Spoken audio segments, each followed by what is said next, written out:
All right, Kate, how you doing? Good to catch up with you again. Yeah, how you doing, Joe? Yeah, not bad. Since last time we spoke, a lot's changed. Like, obviously, I wasn't able to finish my triathlon season with an Ironman, but did a HYROX event, which is a bit different than what I normally do. And I just wanted to chat to you about like what you think of like the training for like can HYROX training be beneficial for triathlon? And do you think that you could do both at a good level? Like, what do you reckon? Yeah, I've been thinking about this quite a lot actually since you did it. And I think it really depends on the level of the triathlete as well. So like initially for you, Joe, I would say no, I don't think that your HYROX training would help your triathlon training, because HYROX stuff is pure fitness based, right? Meaning it's more like aerobic kind of stuff. It's and when you do that, you work on like your anaerobic threshold, your aerobic threshold. Like it's pure fitness, but you get that with swim, bike, run. Like you don't need anything else on top of that. And the stimulus for the actual strength stuff that's in there isn't what you need to improve your endurance performance. You're breaking my heart though. Stimulus. I felt like I was like so anaerobic on it, like, and I want to do the old HYROX training as part of it. Yeah, like I thought this was going to be music to my ears. I thought you were going to say, yeah, keep doing it, Joe. Like it's brilliant. But do you know what? I'm totally with you though, Joe. Like when you sent me through some of the sessions, and when you did it, Nick and I jumped online and we were watching all the videos and stuff of it, and I'm already looking like they just announced the Australian ones. I'm like, yeah, I'm doing it.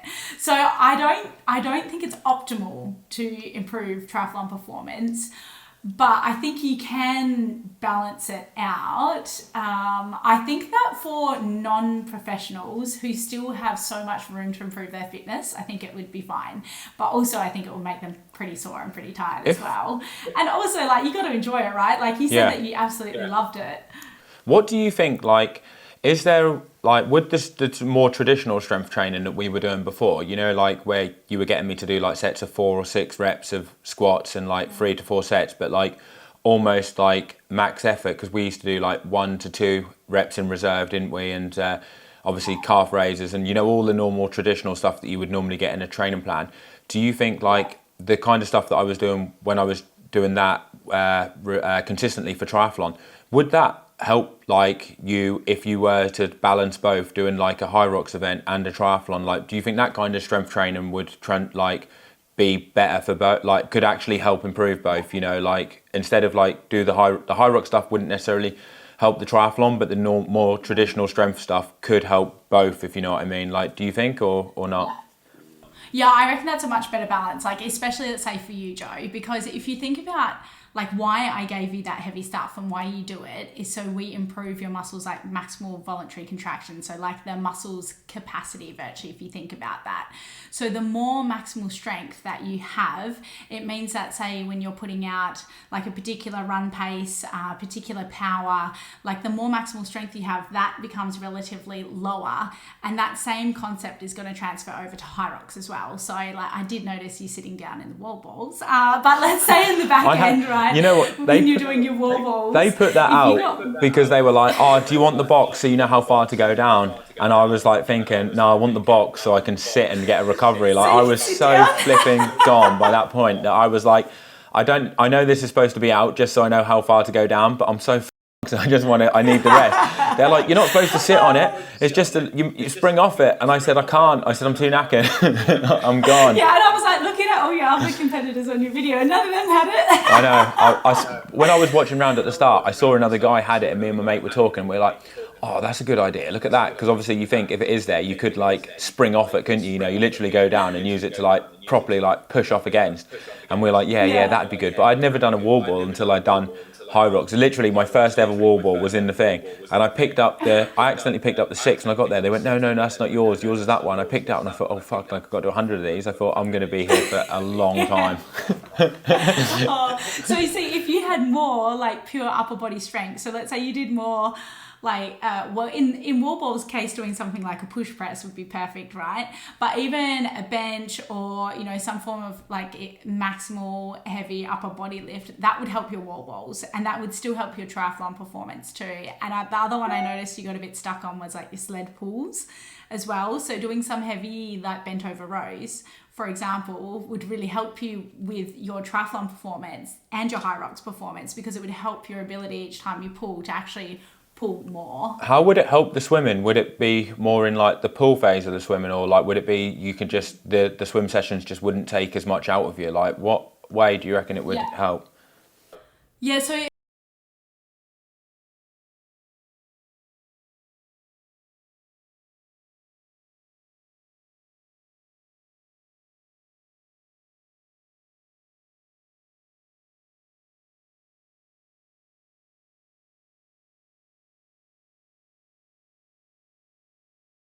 I know those numbers aren't accurate for you, but you know, for example's sake. And then let's say that you improved your maximal voluntary contraction and the ability of your muscles to generate that maximal strength, then all of a sudden that 200 watts is not 75% of your max anymore. It will be lower than that because it's you're stronger, right? So that means that then let's say at that 200 watts, it's now only like 65%. So you can either increase your wattage to hold that relative 75%, or sit there and then save energy for later on, which is how the whole concept around how your maximal strength training works. And it also helps like your muscles ability and your tendons ability to generate power as well. So like that's particularly important in running. So when you hit the ground, push off again, you want your tendons and your muscles to be really stiff and strong. So that's going to help your run performance in triathlon, but also in HYROX, obviously, like in the back end when you're on like that number 7 and 8K, you want to be feeling like, okay, my muscles are absolutely air from all the other stuff that I've been doing. But so you want to depend more on like your tendon stiffness and those kind of things to do the work when you're particularly fatigued. So you can definitely cross over some strength training there for sure. And I think in your case, that's your best bet. Like just rely on your triathlon training for your fitness. And then until you retire at triathlon, then you can be like Kinley, you know, he's like, great, now I'm prime, let's go for HYROX. And then you guys can totally. So basically you're saying it will just improve your headroom, so it will raise the ceiling up, so you're not working at as high a percentage of your max. So then basically the theory is you should be able to do that for longer, because instead of working at 75%, you're working at 68, 70%. And then biomechanically, you'll get more efficient as well because of the snap for your run. So you might use less oxygen for a given speed. So some huge like advantages basically, especially for like long distance triathlon, isn't it? Because then you should be able to keep that pace going for ages. One thing that I would say is I became so lax with the strength training during the summer, because you know what it's like, you get to an event and then you ease off when you go there, and then you get into bad habits, don't you? And once you kind of fall out with something, like you're not doing it consistently, you just end up not doing it. So I would say that since like going into that HYROX, and like obviously I did a gym session beforehand, like it kind of I did one beforehand, but it kind of like brought back, like made me think, oh God, I really do need to do more of this. And then obviously doing the event, it kind of, you know, when you kind of like, people say they get the buzz back for it, don't they? You know, and like you notice how much you needed to do it as well, because I felt like I fatigued so quickly on some of the exercises that, like, obviously being a professional athlete in like triathlon, I felt like it was a bit shameful how much the muscles fatigued, because they shouldn't really, should they? If you're a professional, you know, it's a bit like, it's obviously showing that you've got some massive weaknesses in your performance that could be, you know, what people say like low hanging fruit, don't they? You know, it's like, if I sorted that out, it could be some massive gains. So it's really made me realise how important it is to get back into the strength training. It's kind of like made me get motivated to get back in there, you know. So I've been finding myself going back in there now 2-3 times a week and doing the stuff. And instantly already I'm feeling like so much better, like my running, because I had quite a lot of illness recently, like obviously missed Florida because I felt like I had the stroke thing and I had to get some tests done. But then I got back into training, got food poisoning, was off for 6 days and thought, oh no, it's going to take me ages. But I really feel like, you know, after doing like 2 or 3 weeks of like strength training already, the gains seem like they're coming back so quick, and like my running's got back to a decent level, my biking has. And I think I've actually neglected it for quite a while, which is terrible really when we've got the app. you know, and I've like yeah, you have no reason Yeah. to. You got the app, I've got and no- you got me on Yeah. speed dial. And it's interesting too when you say like how you've only been doing it for a couple more weeks and you feel pretty good again, because people always think of strength training as you get these muscular adaptations. So you think like, oh, I mean, triathletes, if you do a lot of endurance training, you're not going to get super jacked, but you get these muscular adaptations that occur. But there's also neural adaptations. So like your nervous system, like it's better at firing all your muscle fibers together. It's better at sending signals to your muscles saying, hey, work, let's go, let's improve like rate of force development. So how quickly your muscles can contract. And a lot of those improvements from the nervous system happen within 7 to 10 days after getting back into your strength training again. So that's that like buzz where if you just do a few sessions, you're like, oh yeah, I do feel good, especially if you've done it before, because you did it so consistently for so long. And so it wouldn't take you long to get back into it. But your big thing too that you could do as well, Joe, if you ever have a time like that again, obviously you were sick so you couldn't go to the gym, but maintaining your gym stuff once a week. If you do it once a week over 12 weeks, you can generally maintain your strength gains. And I think that's one of the reasons why I hadn't been running as well this year off the bike, because I was so consistent like through 2020 and 2022, like leading in that was when I was having all my best marathons, and like Wales I had my best run. I was really on it with like the strength and condition. I remember being at altitude in Font-Romeu.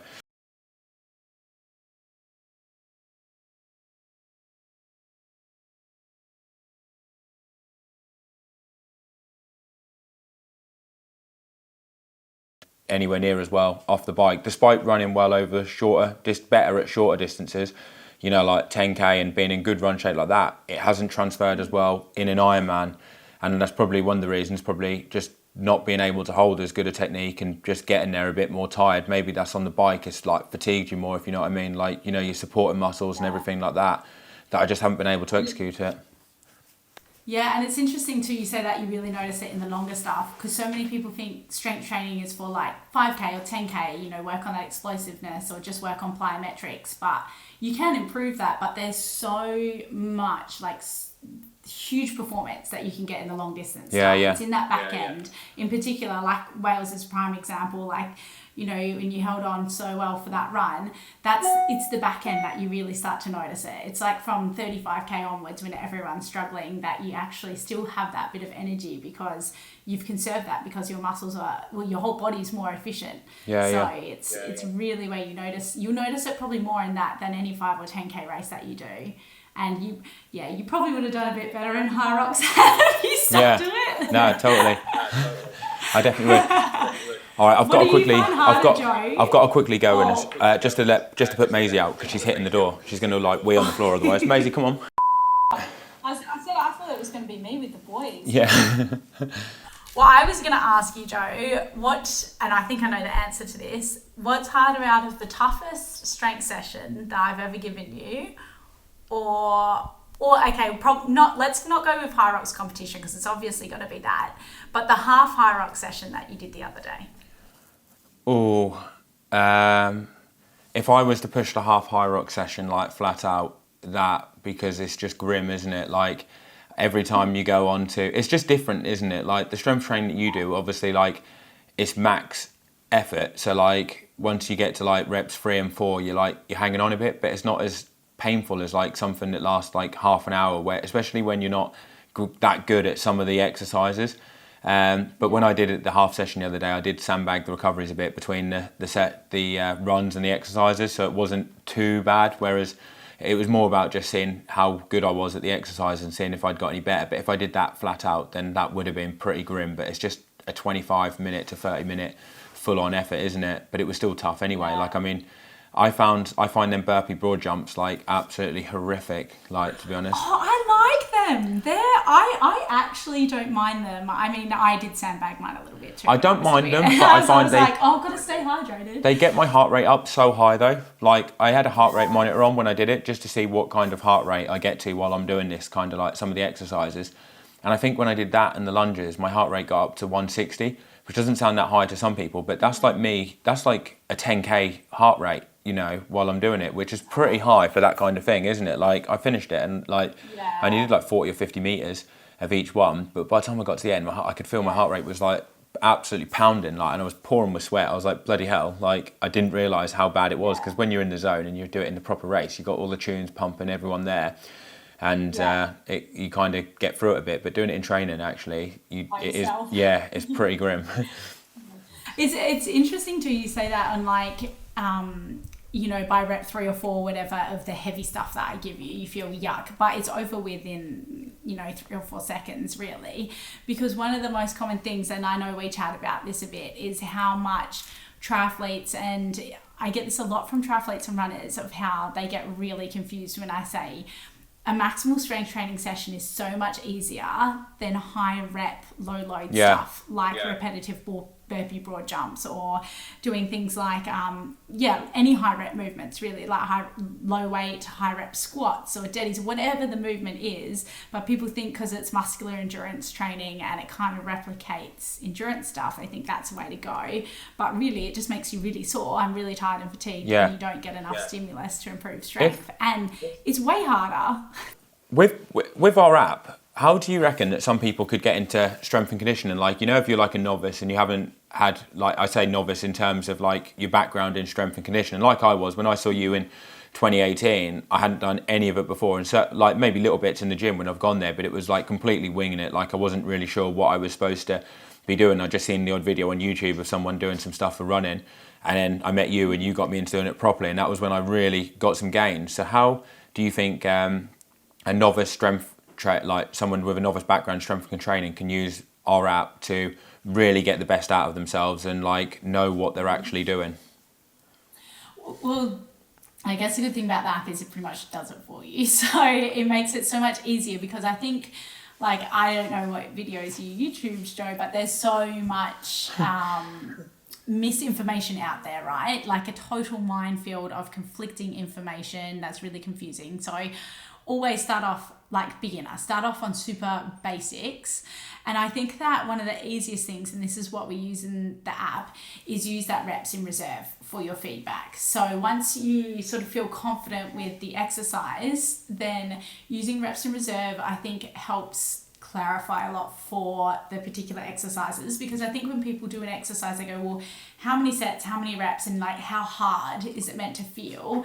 And then, you know, that reps in reserve is so just up to you. It depends on your fatigue on the day, etc. So using that, I think, makes it so easy for beginners to get a gauge of how easy or hard an exercise is meant to feel. It's like, let's say, you know, I'm just going to say a squat because it's such a good basic exercise, but you go, okay, 6 squats, and then you re-rack and you just go, well, how many more could have I done? Maybe 3 or 4, and you look at what's prescribed. Then it's so easy. It kind of takes that guessing game out. So like, start super simple. So always start beginner or novice. Don't go straight in the deep end, because otherwise I think that you'll just end up with weights too heavy. I just want to say as well, while you're on that, the advanced exercises are definitely advanced. Like, they're pretty tough, aren't they? So like, there's no harm in starting off with beginner or intermediate, because the advanced ones are very tough, especially with your balance and stuff. If you're not used to doing them, you just end up doing them with terrible technique, and you won't gain as much as what you could out of doing it. Exactly. And there's nothing wrong with doing like really simple exercises and nailing them. Exactly. Like, if you don't have the skill to do the hard ones, you're not going to hit the right weight. You could risk injuring yourself if you're going too crazy as well. And you're just going to totally miss the point of it, right? Like, there's nothing wrong with really good basic exercises. Like, I didn't let you progress to like hang cleans until last year. You should have kept me at the beginner ones. If you'd have seen me at the HYROX, you'd have taken me off it. You'd have said, it's not for you. I'm glad you took your shirt off at the end. No, I'm kidding. Sorry, Joe. That was me. One thing I will say as well for people that are watching this, like, a lot of these sessions that Kate's put in there, because Kate was the brains behind the app, and she's like used a lot of the sessions that you've had the gym endurance movement in Perth for quite a few years, haven't you? Like, maybe like probably 8 years or more now.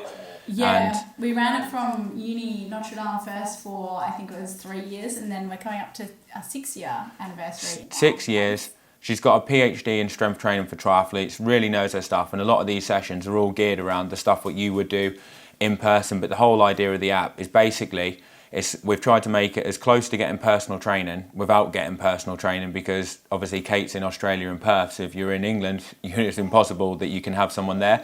So basically the sessions are all what she believes in, what she's done the research in, And when you do the exercises, the app knows from the feedback you put in what weights and what reps to prescribe for your next set. And as you go, it will almost like keep track of the weights that you've done, how your progress is going, and when you start the session the next time, it uses the feedback you left after the previous time to carry on. So it's basically like personal training without having a personal trainer there. There's videos where you can see how to do the techniques and a bit of info about what you should be doing when you do the exercises, and also a slightly easier option for an exercise and a more progressive one if you want to try a harder one. So basically, I don't think there's anything out there for triathlon where you can get an app that will coach you, show you how to do all the exercises, and there's so many different sessions on there. I mean, how many sessions is there roughly, do you reckon, on there? Like hundreds, isn't there? I looked at this today, Joe. There's over 1,500 different workouts. Wow. So I just did whole new programs. I just did like an 8-week like pure performance block for like triathletes and runners. So there's so many, but